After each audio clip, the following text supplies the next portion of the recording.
Hey friends, Brandy here with Falcon Healing Arts. I hope you're doing really well.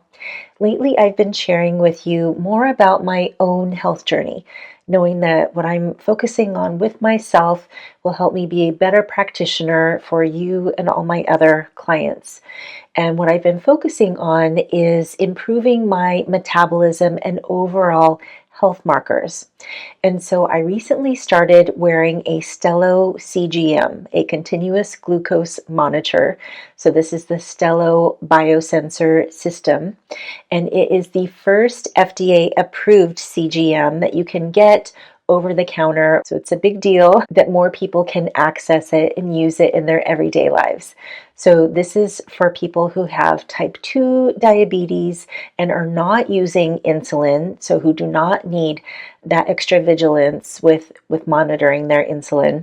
Or it can be for people like me who just want to have a better understanding of what their metabolism is running at and how their glucose is affected by the type of foods we're eating, meal timing, stress, sleep, movement, etc.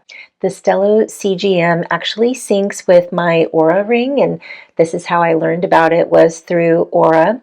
But it can also sync to your Apple Watch or your Android device, or you can just use the Stelo app, which you download separately. I wanted to use this monitor to bring more awareness to my own blood sugar patterns, understand if my current meal structure is actually working for me, compare different approaches to meal timing and cortisol support, and gain more experience before I start recommending this to my clients who need stress and blood sugar regulation support. The Stelo lasts for up to 15 days, and so I'm going to be sharing with you about how I apply the CGM, giving you updates along the way, and at the end I will have all my insights and conclusions, giving you an honest recommendation or not if I think that you should try this. So I'm about to apply the Stelo biosensor and just wanted to show you the setup first. I actually bought this kit which has 2 of them in it. Each biosensor lasts up to 15 days, so it's about a month's worth of information that I'm going to be getting. So I opened the kit. I have one here that I unpacked. So this is the biosensor applicator. And I have the Oura app, which is what I'm going to be using, connecting into my Oura Ring. But I also downloaded the Stelo app on its own, which you could also use with your Apple Watch. There is alcohol, I think this is called the over patch. And then there's this other patch that you put on top of it to make sure that the biosensor stays in place. And I've washed my hands. I just need to clean off the area, and then I think I'm set. I am a little nervous, which may surprise some people since I'm an acupuncturist. You may think that I don't mind needles, and it's not true. I'm actually quite sensitive. But I am a gentle acupuncturist. I work on myself. And when I do get acupuncture from other people, I work with others who are just as gentle. Okay, so I've cleaned off the area. We want to make sure that you're not putting the sensor on muscle or anywhere close to bone, and that's why they suggest putting it on the back of the arm where many of us tend to have extra flesh. So it actually says to put it into a more fatty area. So whatever is hanging down here, that's a safe place to put it. So we're just going to unscrew this. And I've also read all the instructions. The instruction on the Stelo app on the phone is similar to this huge thing of instructions that you get inside the kit. So know that you're not missing anything if you're just looking at one or the other. So I've read all of that. I know what to do here. So I just unscrew this. Okay. And here is the biosensor inside. I don't know if you could see the needle. It's not going to focus. But there is a needle in there slightly thicker than an acupuncture needle. It has the sensor. I see the adhesive. Okay, so that means I need to do it quickly. Okay, this clear area is supposed to be depressed into the skin. So once that is depressed enough, this supposedly unlocks. Okay, so here I go.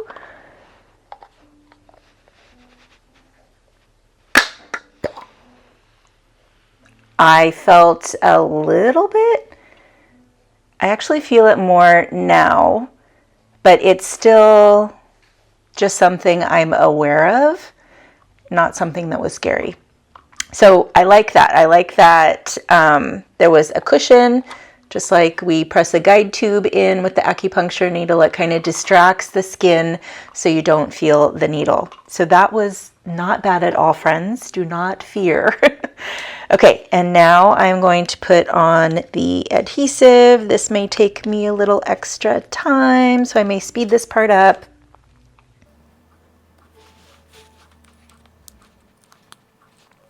Oh, I forgot I was supposed to press around the adhesive first and then put this sticker on, which is kind of difficult to do because you can't really see it. So if you have help, I would recommend it, but it looks like it's on pretty well. And there's just a filament. There's no needle in right now, just a little filament. And it also says to press on the sensor for about 10 seconds or so. So I'm going to do that here. And then there's another patch that I put over this. So yeah, I can definitely live with this. Hi, Oki. My cat's looking at the sensor, very confused. All right, so I'm just going to put on this other patch, and I'm going to be collecting data, and I'll come back here with any insights from today, the next few days. I will share what I learn.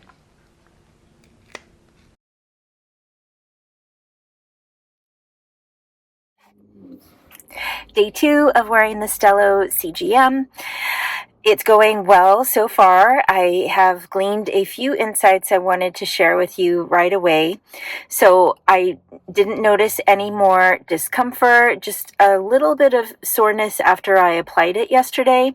And then I'm just very aware of it. So even last night when I was sleeping, I had a hard time sleeping because I didn't want to be sleeping on it, which can affect your results. So I just had this general awareness of it yesterday. But again, no discomfort at all. No, definitely no pain.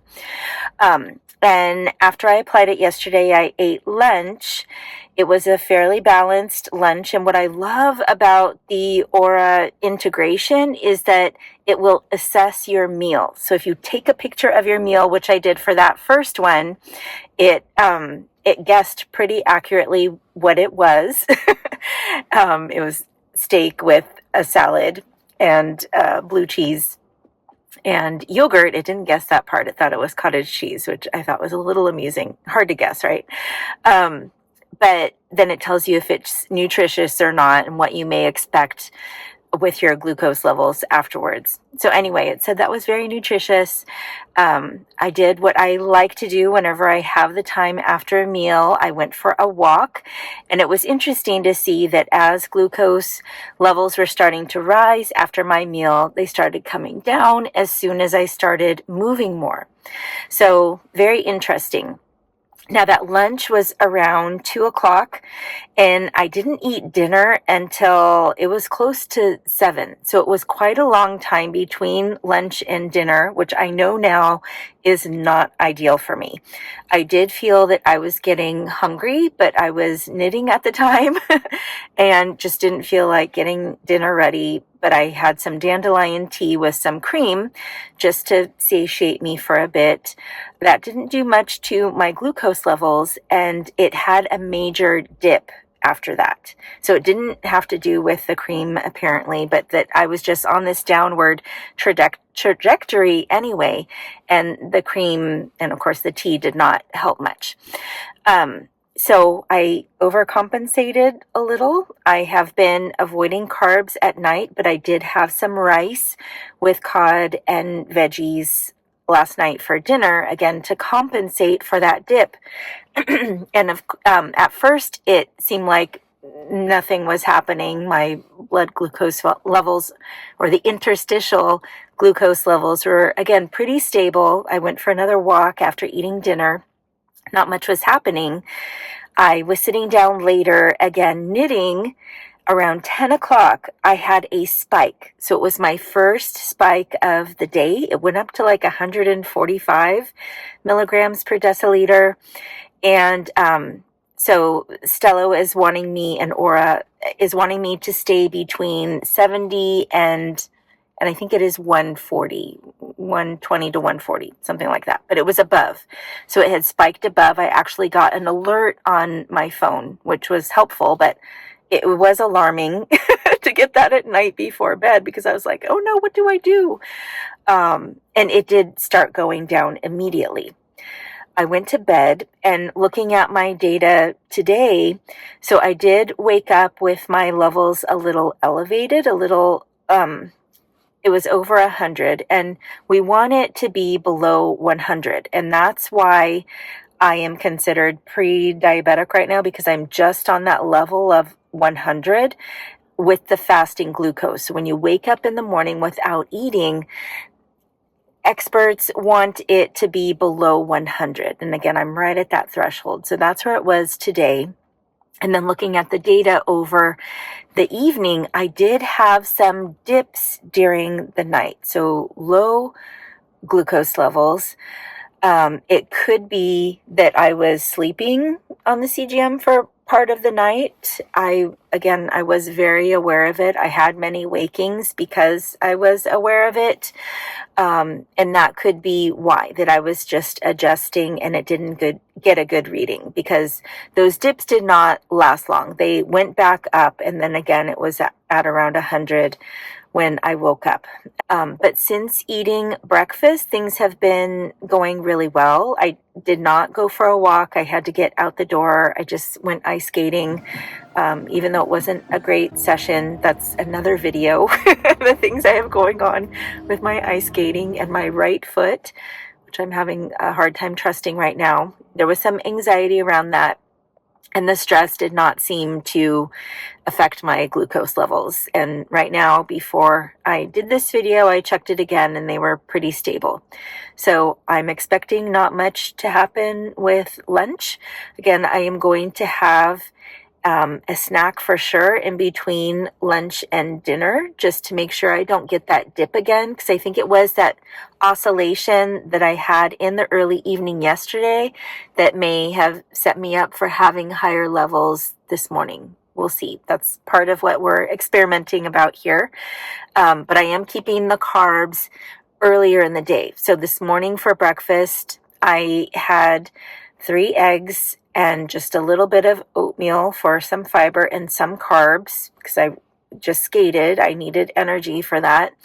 Had a little bit of strawberries with that and some protein powder mixed in it so that I boosted up the protein. And for lunch, I'm not sure what I'm going to have, but it's going to be high protein, a little bit of carbs. So again, low to moderate.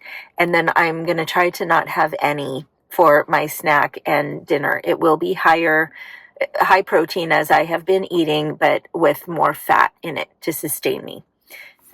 Hello friends, it's day 5 of using the Stelo CGM, and it's continuing to go really well. And actually the last couple of days it's gone extremely well, where I have not had any spikes or dips at all. I've been staying within the 70 to 140 range, and my baseline seems to be around 100, and it's pretty much staying there. And actually yesterday when I woke up, my glucose levels were at 96, which is awesome because, again, as I told you before, anything at 100 and above is an indication of pre-diabetes, and I want to be avoiding that at all costs. So it looks like what I am doing is really good. I already have a sense of what is working. And since it's been a couple of days, I'm pretty sure of that. And so I think tomorrow I may experiment with going out of these rules and maybe trying some foods that are higher carb at not ideal times, just to see what happens, which will be validating. And then I'll just get right back on track with what I'm doing now. Hey friends, it's day 14 of using the Stelo biosensor. I'll be wearing it for one more day. Again, each one lasts for up to 15 days. Overall, I am really, really happy, especially with the integration of the Oura Ring, because I do prefer looking at the data through the Oura app instead of just the Stelo app. But I do feel that my health has turned a corner as I start to make changes based on what I see with this data. One of the biggest things I realized during this experiment was not gleaned from the data. It was from other people's responses. And I realized that having mild insulin resistance like I have does not mean failure. Because it was so interesting. A few people were really concerned, and they saw the patch and they were like, "What's wrong?" And they thought that I had type 1 or type 2 diabetes already. And so it started some good conversations as I explained to them that it's a good idea for many people to learn what their blood glucose levels are, to notice the patterns, and how valuable it can be to catch patterns that make it look like you are on the path to type 2 diabetes or full-blown insulin resistance, because blood sugar dysregulation and insulin resistance are extremely common these days, especially in midlife with hormonal transitions, periods of chronic stress, disrupted sleep, sympathetic nervous system activation, and years of cumulative stress on the body, which is something that I have personally been working through, in which I know many of you can relate to. Now, regarding the data, the thing that surprised me the most was that my glucose levels were not just responding to carb-heavy foods. Yes, white rice and potatoes do seem to make my blood sugar spike very quickly compared to other foods. And so I have decided to avoid those while my fasting glucose is still elevated. But I also realized that my glucose was responding to stress, the quality of sleep I had, the type of movement, how well I recovered, and even how pressured or relaxed I was feeling in the moment. For me, walking after meals made the biggest difference. So even with those 2 spikes I had with the potatoes and the rice, as soon as I went for a walk, it started dropping. So I never had long periods of elevated glucose. So walking really helped to keep my blood sugar stable. But it was very interesting, because I do like to strength train at least twice a week, that when I had an especially intense session, that would make my blood glucose spike a little bit. But again, as soon as I started walking back from the gym, it would come down. So what I learned is that my body is very responsive, especially to movement. Having dinners earlier in the evening, so by 6 o'clock, getting better sleep, because I was trying to get by with just like 6.5 hours. I felt rested, but I was intentionally trying to go to bed by 10:30. Those evenings I had much deeper sleep, and it did positively affect my fasting glucose levels.